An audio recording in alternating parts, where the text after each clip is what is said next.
इस शॉर्ट में मैं बात करूंगा dot product of vectors in component form. मतलब अगर वेक्टर्स हमारे पास गिवन है कंपोनेंट फॉर्म में, तब हम कैसे उनका डॉट प्रोडक्ट फाइंड करेंगे। तो वेक्टर्स का डॉट प्रोडक्ट कंपोनेंट फॉर्म में फाइंड करने के लिए ना हमको क्या जानना चाहिए, ऑर्थोनॉर्मल वेक्टर ट्रायड्स का डॉट प्रोडक्ट जानना होगा। तो सबसे पहले ऑर्थोनॉर्मल वेक्टर ट्रायड्स का हम लोग जो है डॉट प्रोडक्ट सीखते हैं।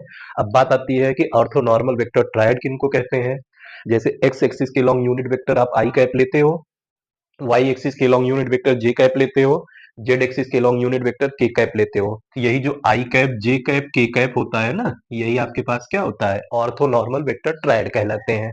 अब देखो, तो इनका डॉट प्रोडक्ट जब करोगे आप, तो जैसे मान लो आप आई डॉट आई करते हो, तो आपको मैंने बताया हुआ था ना कि ए डॉट बी, जब दो वेक्टर्स के मैग्नीट्यूड और उनके बीच का एंगल पता हो, तो फॉर्मूला लास्ट वाले शॉर्ट में मैंने बताया हुआ है। तो ए डॉट बी क्या होता है, mod of A mod of B cos theta. ये तब हम लगाते हैं फॉर्मूला जब दो वेक्टर्स के मैग्नीट्यूड और उनके बीच का एंगल पता हो।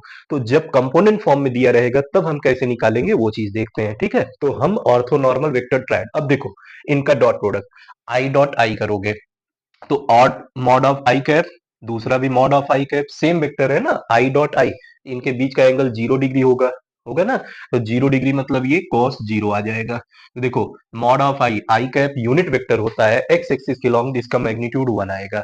मॉड ऑफ आई ये भी 1 और cos 0 भी 1, तो आई डॉट आई 1 हो जाएगा। इसी पैटर्न पे अगर हम बात करेंगे तो हमारा क्या आएगा, J dot J, J dot J भी 1 आएगा, के डॉट के भी 1 आएगा, ठीक है। ये तीनों 1 के इक्वल। अब देखो, अगर हम आई डॉट जे करते हैं, तो आई हमारा क्या है, एक्स एक्सिस के लॉन्ग यूनिट वेक्टर, जे क्या है, वाई एक्सिस के लॉन्ग यूनिट वेक्टर। तो एक्स एक्सिस और वाई एक्सिस के बीच का एंगल 90 डिग्री, तो जैसे ही यहाँ cos 90 लिखोगे तो ये कितना आ जाएगा, 0, आई डॉट जे। इसी तरीके से जे डॉट के भी करोगे तो ये भी 0 आएगा, और अगर के डॉट आई भी करोगे तब भी 0। मतलब क्या हुआ, अगर दो सेम वेक्टर्स का डॉट प्रोडक्ट करेंगे तो वो 1 के इक्वल आएगा। ऑर्थोनॉर्मल वेक्टर ट्रायड में I dot I 1, J dot J 1, के डॉट के 1।